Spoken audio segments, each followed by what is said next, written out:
Majestic grizzly bear continues on his one-way trail to trouble. Grizzly!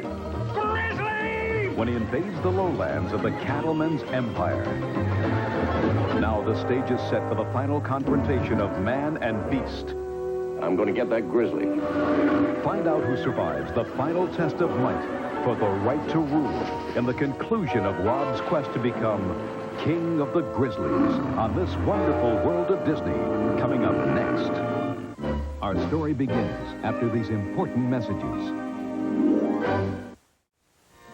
And now we present King of the Grizzlies.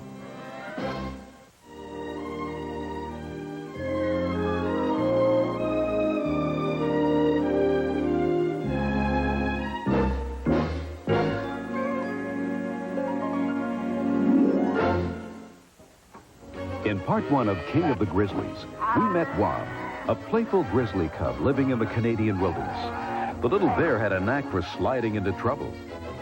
Wob lived with his sister and mother until one fateful day. He barely survived the rapids, swimming to shore with every ounce of strength he had. Now separated from his mother, Wob was lost in the vast high country, eventually to become stuck up a tree. But this time, luck was on his side, for a Cree Indian named Moki heard his desperate cries and quickly rescued the stranded little cub. Tribal tradition taught Moki that the great grizzly was his blood brother, and bear and man should live together in harmony. So Moki took Wob higher into the mountains, where the cub could grow up. Go in peace, my little brother. Despite his inexperience in the ways of the wild, Wob grew up to be a fine young bear. Of course, he made a few shaky mistakes along the way, but he did learn the most important lesson of all. He who has the might has the right to rule. As Wob grew older, he began to wander into the lowlands. Cattlemen would dispute this empire, and that means the ultimate showdown of man and beast. And now part two of King of the Grizzlies. A couple of days later, Moki's fence-setting project was well underway, in charge of a cowhand named Shorty Russell.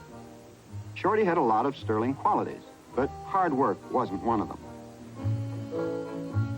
The ranch wagon wasn't due to pick him up just yet, and the way Shorty saw it, wasn't any use wasting good snoozing time.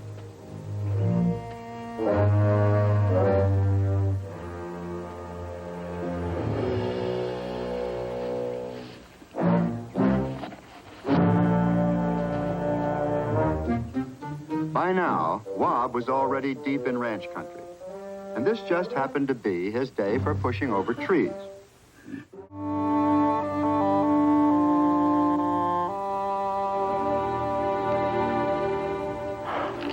Well, come on, let's go home.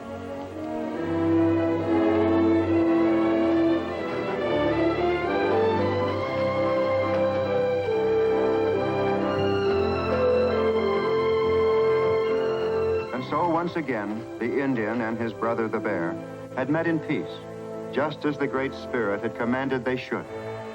And now at last, Mosumsy Wob would take his rightful place as king of the Grizzlies, and he would reign supreme in this high mountain wilderness for all the years of his life.